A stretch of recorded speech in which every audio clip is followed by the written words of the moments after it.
অসাধারণ, best best, কোনো কথা হবে না। সত্যি এনাদের গল্লাও মানে যেমন, দইও তেমন।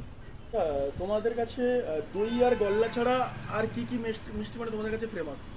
কাঁচাগোল্লা হয়, ক্ষীরমালাই হয়, তারপরে তোমার আমাদের টক দইটাও ভালো ভালো। হয়, খুবই মানে ভালো। পিওর গাই দুধের? হ্যাঁ সব গাই দুধের? হ্যাঁ বাহ, খুব ভালো। তাহলে মানে এত টাইপের মিষ্টি তোমাদের কাছে পাওয়া যায়, ঠিক আছে।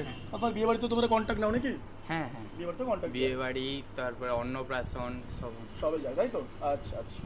বলবো যারা চণ্ডীপুর থেকে আমার ভিডিওটা দেখছো, তো সবাইকে বলো একবার পারলে মা কালী সুইটসে এসে তোমরা দইটার গলাটা ট্রাই করো। আর গল্লাটা তো ডেফিনেটলি করো। দইও যেমন অসাধারণ, একদম পিওর গাই দুধের দই, আর তার সাথে গল্লাটাও কিন্তু সত্যি অসাধারণ খেতে। মানে আমার তো মন ভরে গেল। আমি যখন শ্যুট করে আবার ফিরবো, বাড়ির জন্য নিয়ে যাবো, আর একদম ড্যামসে নিয়ে যাবো। গলা রাতে থাকে তো নিয়ে যাবো, ঠিক আছে। তো চলো, দেখা হচ্ছে নতুন কোনো ভিডিওর সাথে। আর চণ্ডীপুর থেকে যারা ভিডিওটা দেখছো, প্লিজ তোমরা কমেন্ট করে জানাও তোমাদের ভিডিওগুলো কেমন লাগছে। আরও অনেক অনেক ভিডিও আসবে, ঠিক আছে। থ্যাংক ইউ সো মাচ, সবাই ভালো থেকো আর সবাইকে ভালো রেখো।